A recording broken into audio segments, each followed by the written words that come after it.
Hello बच्चों, आइए आज हम पढ़ते हैं विसर्ग संधि के बारे में। किस संधि के बारे में? विसर्ग संधि के बारे में। इसके पहले वाले वीडियो में हम व्यंजन संधि के बारे में पढ़े थे, यानी व्यंजन संधि के प्रमुख जो भी हमारा सूत्र था उसका अध्ययन हम कर चुके हैं। आज ये हमारा संधि का ये आखिरी वीडियो है, यानी विसर्ग संधि। स्वर संधि, व्यंजन संधि और इसके प्रकार और इसके जो कुछ नियम हैं उन सब के बारे में हम पढ़ चुके हैं। आज हम चलते हैं विसर्ग संधि के बारे में। विसर्ग संधि क्या कहता है दोस्तों? विसर्ग, इसमें हम देखेंगे कि विसर्ग में विकार उत्पन्न होगा, यानी विसर्ग में परिवर्तन को देखेंगे। यानी स्वर संधि में स्वर के साथ स्वर की संधि होती थी, यानी स्वर के साथ मिलाप होता था। व्यंजन संधि में क्या होता था? जैसे स्वर में स्वर और स्वर मिलके आपस में विकार उत्पन्न करते थे, उसी तरह व्यंजन में स्वर और व्यंजन मिलके व्यंजन में विकार होता था। आज हमारा होगा विसर्ग। तो विसर्ग का मतलब केवल विसर्ग में परिवर्तन, यानी विसर्ग में परिवर्तन से होगा। तो देखिए ये परिभाषा क्या कह रहा है कि विसर्ग के बाद स्वर या व्यंजन वर्णों के आने पर, यानी विसर्ग के बाद स्वर या व्यंजन वर्णों के आने पर विसर्ग में जो विकार होगा या विसर्ग में जो परिवर्तन होगा उसे ही हम क्या कहेंगे? विसर्ग संधि कहेंगे। उसे ही हम क्या कहेंगे? विसर्ग संधि कहेंगे।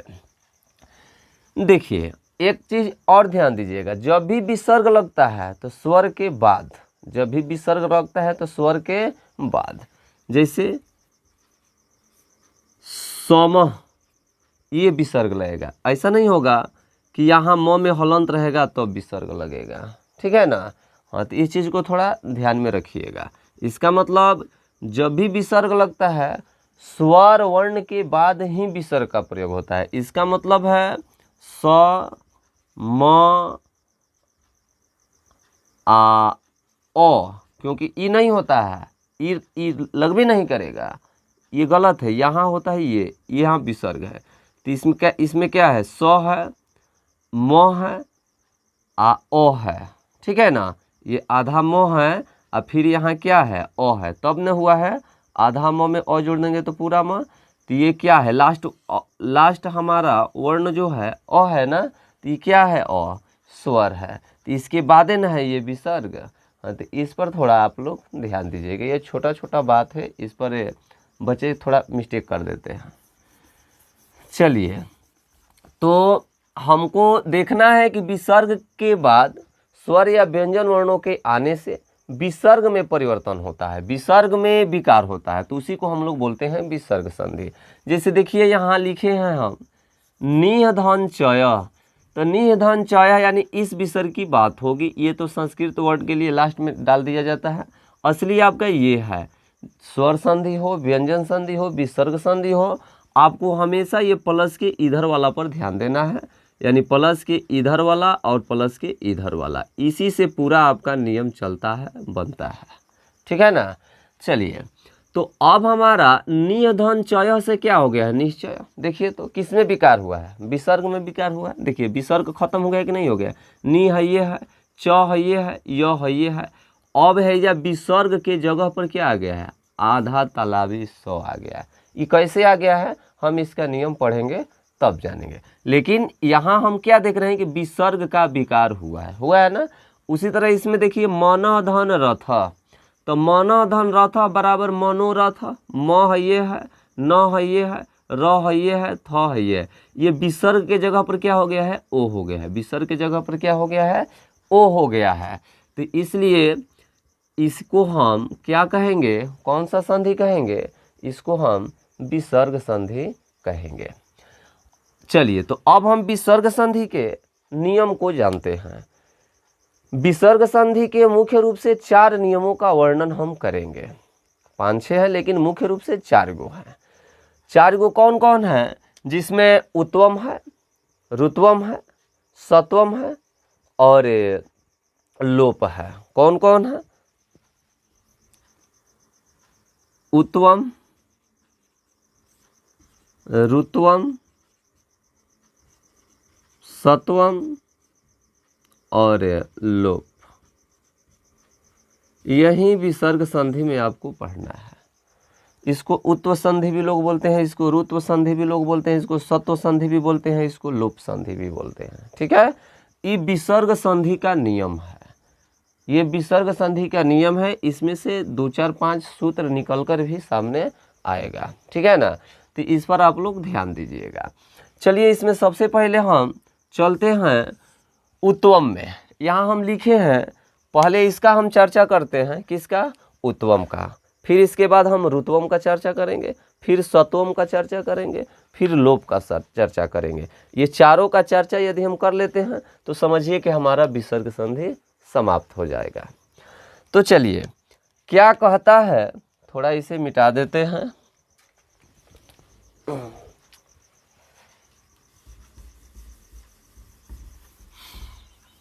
देखिए, उत्वम का मतलब है विसर्ग को ऊ करने का नियम है। यानी विसर्ग को ऊ करने का जो नियम है, उसी नियम का नाम है उत्वम। तो विसर्ग को ऊ करने का नियम, डायरेक्ट ऊ नहीं ना होगा, कुछ लिखना पड़ेगा, कुछ उसका नियम होगा, कैसे ऊ होगा। तो देखिए, उत्वम कहता है कि विसर्ग को ऊ करने का नियम। कैसे ऊ करेंगे? लिखेंगे, यदि विसर्ग के पहले, इसको लिखेंगे, यदि विसर्ग के पहले, आप भी साथ साथ नोट बनाते रहिए, नोट्स बनाते रहिए, ये काम करेगा। यदि विसर्ग के पहले और रहे, विसर्ग के पहले क्या रहे? और रहे, और उसके बाद, और उसके बाद, उसके बाद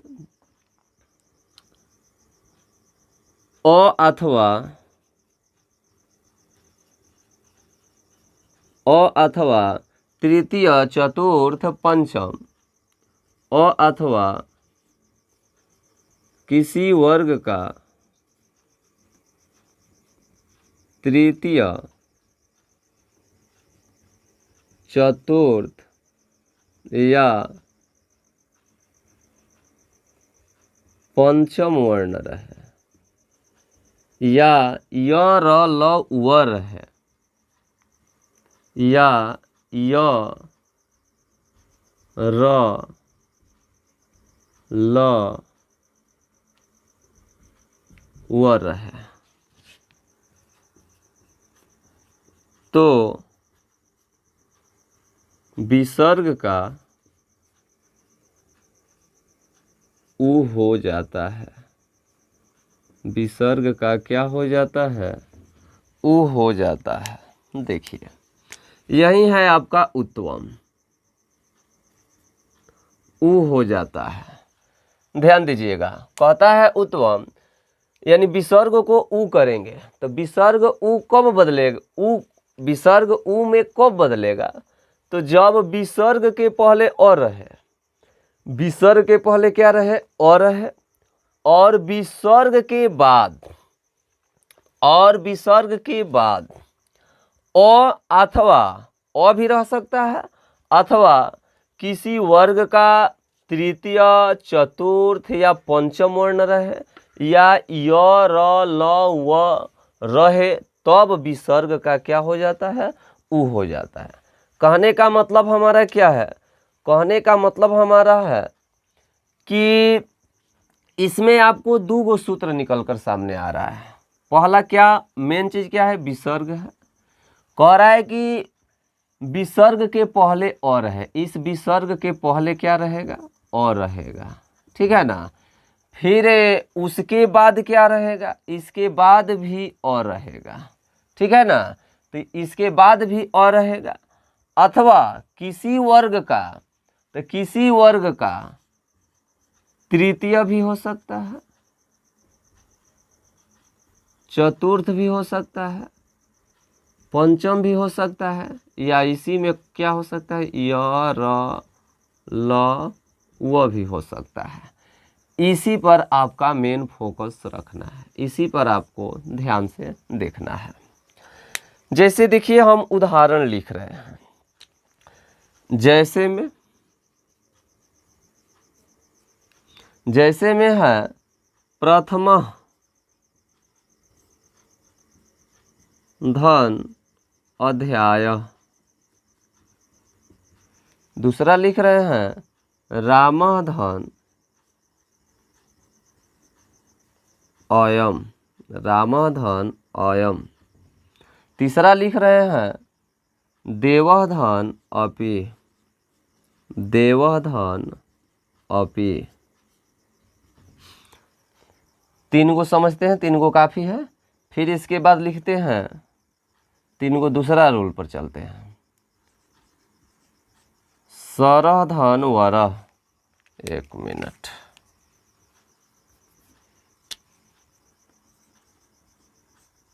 सरह धन वरह। फिर इसके बाद मनः धन रथ,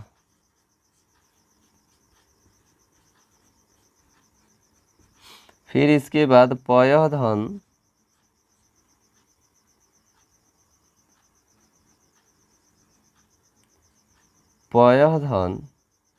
धर। दिखाई दे रहा है ना हो? चलिए दिखाई दे रहा है। चलिए यहाँ हम देखते हैं कौन सा किस रूल पर है, ध्यान दीजिएगा। उत्तम का नियम ये सब आपके सामने है। उत्तम यही कहता है कि विसर्ग के पहले क्या होना चाहिए, अ होना चाहिए। तो ये विसर्ग के पहले क्या होना चाहिए, अ होना चाहिए, और विसर्ग के बाद, यानी ये विसर्ग, इस विसर्ग के पहले, यानी इस नियम पर चलते हैं। ये विसर्ग आप जितना देख रहे हैं, प्लस के ये बगल वाला जो विसर्ग है इस पर ध्यान दीजिएगा। विसर्ग के पहले अ रहे, तो देखिए इधर तो विसर्ग के पहले अ, म बोलेंगे तो इसमें अ आ रहा है, क्योंकि आधा म में अ जोड़ेंगे तब न म होगा, तो इसका मतलब अ आ रहा है। इसमें भी अ है। देवः व, यानी इसमें अ जोड़ेंगे तब न पूरा हुआ होगा, तो यहाँ भी अ है, यहाँ भी अ है, यहाँ भी है। तो विसर्ग के पहले अ है, यहाँ भी देखिए विसर्ग के पहले अ है, विसर्ग के पहले अ है, विसर्ग के पहले अ है। समझ रहे हो ना क्या कह रहे हैं हम? तो विसर्ग के पहले म बोलेंगे तो अ आ रहा है, व बोलेंगे तो अ आ रहा है, र बोलेंगे तो अ आ रहा है, न बोलेंगे तो अ आ रहा है, य बोलेंगे तो अ आ रहा है, क्योंकि व्यंजन वर्ण है। आप व्यंजन वर्ण स्वर वर्ण की सहायता से बोला जाता है। ये आप समझ गए। अब चलिए, कह रहा है कि विसर्ग के पहले और है, और विसर्ग के बाद और रहे, या तृतीय, चतुर्थ, पंचम, या य र ल, इन सब में से कोई हो। तो देखिए, तो विसर्ग के पहले अ, विसर्ग के बाद विसर्ग के बाद अ, विसर्ग के बाद अ, विसर्ग के बाद अ, ठीक है ना? तो इन तीनों को पहले समझते हैं। तो विसर्ग के बाद अ, तो क्या हो जाता है, अ रहे, अथवा देखिए यहाँ दो गो नियम है, यहाँ आपको समझना है। अथवा कर दिया है ना, तो कहने का मतलब कि ये एगो अलग रूल हो गया, इसके बाद वाला एगो अलग रूल हो गया। विसर्ग के पहले अ रहे और उसके बाद अ रहे, तो ओकरो लोप हो जाएगा।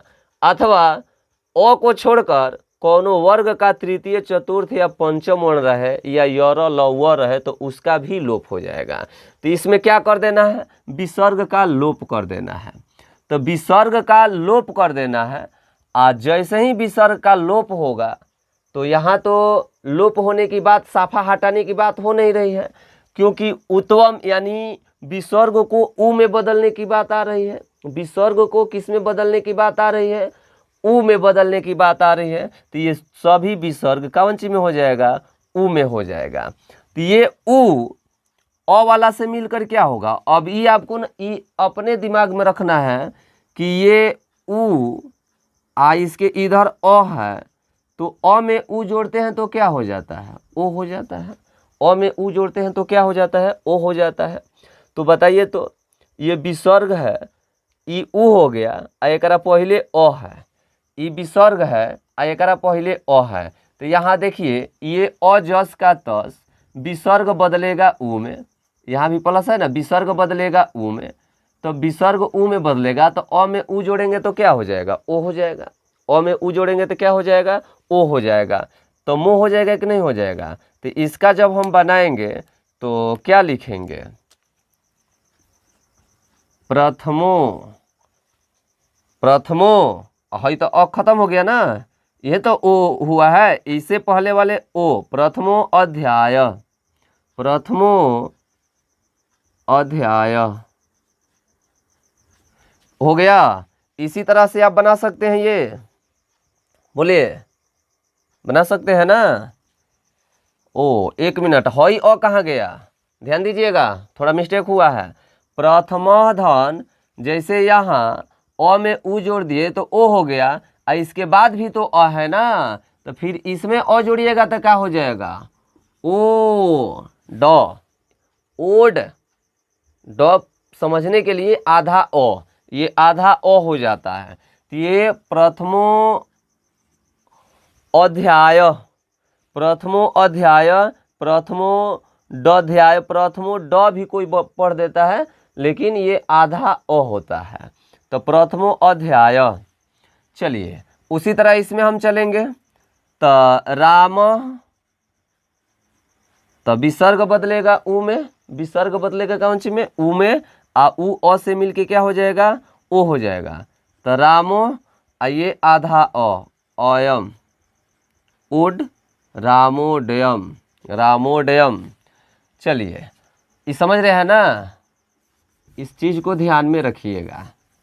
फिर यहाँ देखिए देवाधन अपि, तो क्या हो जाएगा, दे विसर्ग का उ होगा, आ उ अपने वाले पहले वाले अ से मिल के ओ बनेगा, तो देवो डपी, हम लोग पढ़ते थे तो डपी पढ़ते थे, देवो देवो डपी, ठीक है ना, या फिर बाद में पढ़े तो देवो अपी। ये समझना है आधा अ होता है, ठीक है ना, ये आधा अ समझना है। चलिए तो देवो अपी हो गया।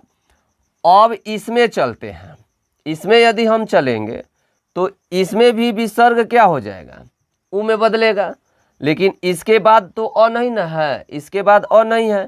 तो यहाँ देखिए ये विसर्ग बदल गया, ये विसर्ग है, इधर र यानी अ है, आ इधर उ है, तो विसर्ग का उ हो जाता है, आ हई अ है, तो अ उ मिल के क्या होगा, ओ होगा। अभी बताए ना यहाँ कि ये अ हई विसर्ग बदलता है उ में, क्योंकि उत्तम है, विसर्ग को उ में बदलना है, तो विसर्ग बदल गया है आपका उ में, तो विसर्ग हो गया है आपका उ, तो अ में उ जोड़ देंगे तो क्या हो जाएगा, ओ हो जाएगा, ओ हो जाएगा। आ ओ में अ जोड़ा जाता था तो आधा अ हो जाता था, यानी ओड टाइप का बन जाता था। लेकिन यहाँ हम देख रहे हैं कि सरह, यानी विसर्ग के पहले अ तो है, विसर्ग के पहले अ तो है, तो विसर्ग उ हो गया है, ये उ पहले वाले अ से मिल के क्या बन गया, ओ बन गया, ओ बन गया ना। तो लेकिन अब यहाँ वह है, वह जस के तसे न होगा, तो अब यहाँ हम लिखेंगे स रो वरह, सरोवरः, क्या हो जाएगा, सरोवरः। इसी तरह इसमें चलेंगे तो मनोरथ, क्या हो जाएगा, मनोरथ। फिर पयः धन धारा से क्या हो जाएगा, पयोधारा, पयोधारा। समझ रहे हैं ना। तो यही है आपका उत्तम, यही है आपका कौन सी, उत्तम, ठीक है ना। तो इस चीज़ पर आप लोग ध्यान दीजिएगा। चलिए इसको नोट कीजिए तो जल्दी।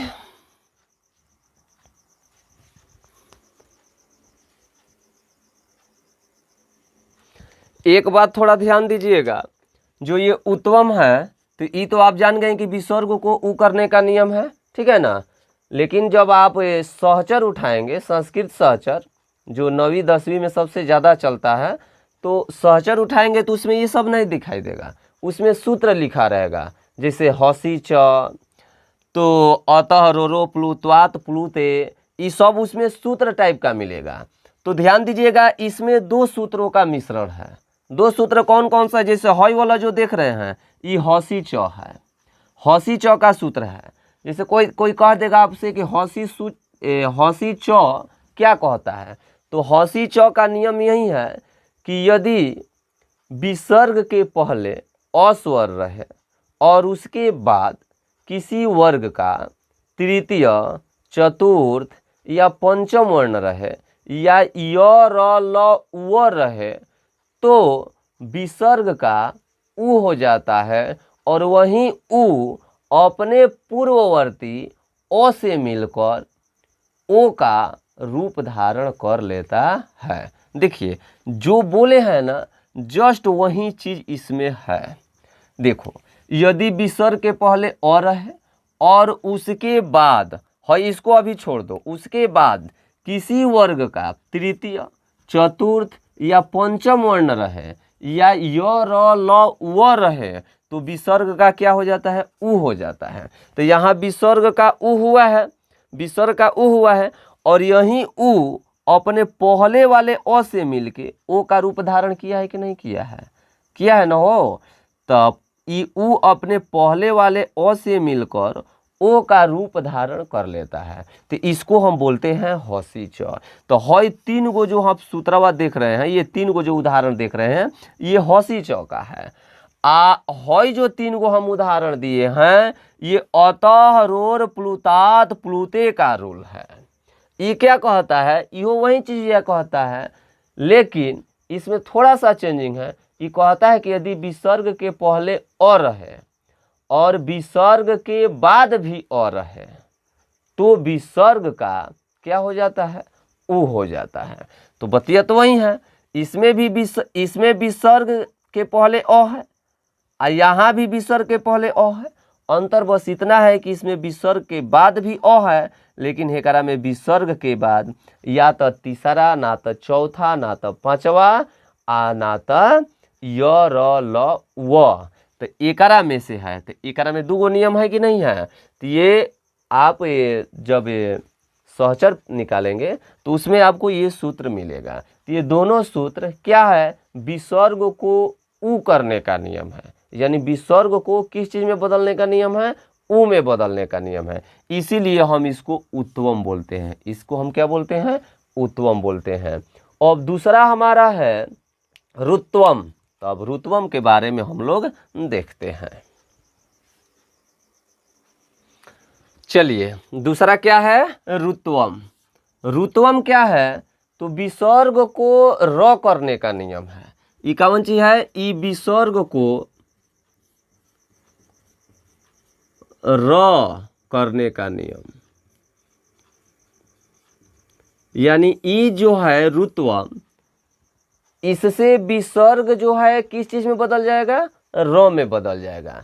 लेकिन कंडीशन क्या होना चाहिए, कंडीशन होना चाहिए कि विसर्ग के पहले अ या आ को छोड़कर, जैसे ये विसर्ग है इसके पहले अ या आ को छोड़कर कोई भी स्वर रहे। तो देखिए, तो विसर्ग के पहले अ या आ को छोड़कर जैसे नी, तो हर्षई है ना, ई है, ठीक है ना।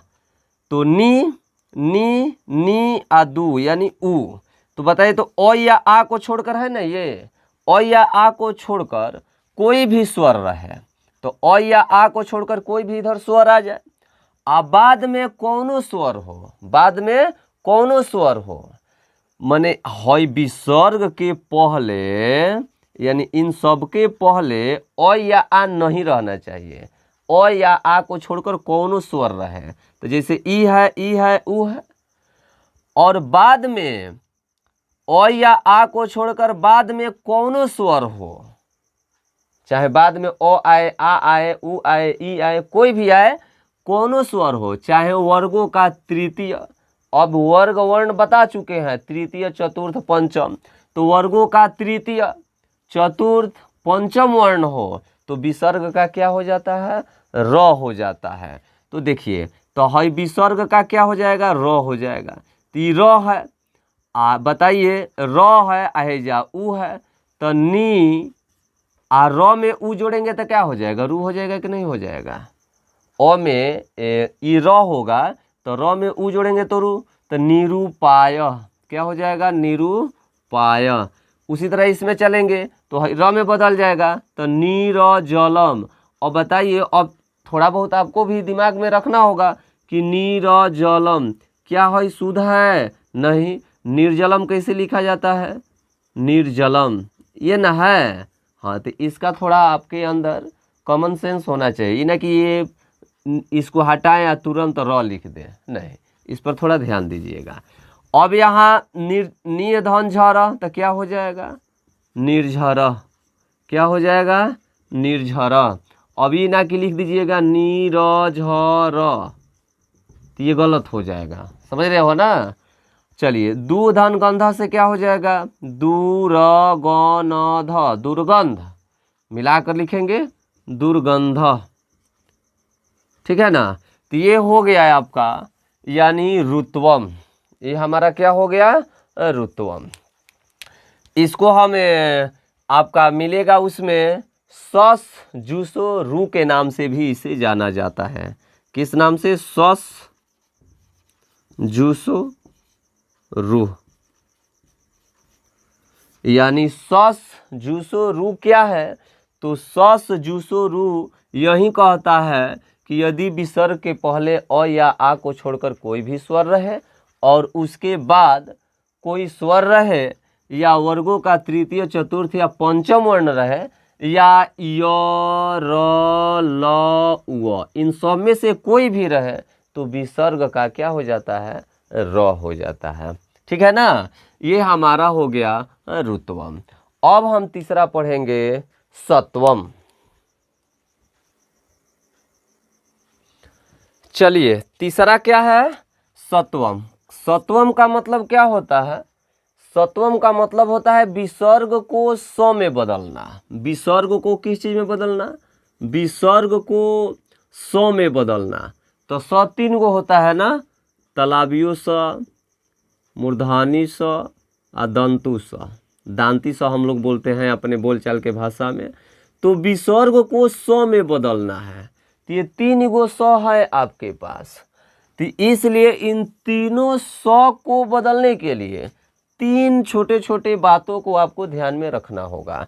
यानी हई स कब होगा, हई स कब होगा और हई स कब होगा, इस पर ध्यान दीजिएगा। यानी ये भी स है, ये भी स है, ये भी स है। सत्वम यही कहता है, सत्वम क्या कहता है कि विसर्ग को स में बदलना। सत्वम संधि यानी सत्व संधि, यानी विसर्ग के जगह पर यदि स हो जाता है तो उसी को हम लोग सत्व कहते हैं, यानी सत्व संधि भी कहते हैं। तो देखिए, तो कब स, हई स कब होगा, हई स कब होगा और हई स कब होगा, इसको देखिए। यहाँ यदि विसर्ग के बाद च छ अगर दिखाई देगा तो समझिएगा कि आधा तालाबी स होगा। यदि विसर्ग के बाद ट ठ रहेगा तो समझिएगा कि मूर्धानी स होगा। यदि त थ रहेगा या क रहेगा तो समझिएगा विसर्ग का आधा दांतु स होगा, ठीक है ना। तो चलिए देखिए, तो विसर्ग के बाद पहले अब नहीं ध्यान देना है, विसर्ग के बाद देखिए तो च छ है ना, तो च छ रहेगा तो क्या हो जाएगा, आधा तालाबी स। तो क स आ चित, तो चित इस तरह से लिखा जाएगा, ये गलत हो जाएगा। च से स तगड़ा होता है, इसलिए इसको यहाँ से मुड़ाना है। इतना तो आप लोग जानते हैं ना कौश्चित कैसे लिखा जाता है। देखिए देखिए यहाँ क्या है, च या छ, तो च या छ रहेगा तो क्या हो जाएगा, आधा तालाबी स। तो निश्चय, निश्चय, ठीक है ना। यहाँ देखिए, तो विसर्ग के बाद को है तो क रहे या त रहे तो क्या हो जाएगा, आधा दांती स। तो नमस्कार, क्या हो जाएगा, नमस्कार, ठीक है ना। इसी तरह से ट और ठ, तो ट और ठ से भी आप बना सकते हैं। तो ट और थ रहेगा, जैसे लिख लीजिए धनु धन टंकार, तो क्या हो जाएगा, ट या ठ रहेगा तो क्या हो जाएगा, आधा मूर्धानी स। तो धनुष टंकार, समझ रहे हो ना। तो यही है हमारा सत्व यानी विसर्ग को स में बदलने का नियम। इसको हम विसर्जनीय स के नाम से भी जानते हैं, विसर्जनीयस्य स, ठीक है ना। विसर्जनीयस्य स यानी विसर्ग का स में बदलना, ठीक है। तो इसको इस नाम से भी जाना जाता है। अब हमारा एक है चौथा लोप। लोप के विषय में अब देखते हैं, इसको नोट कीजिए।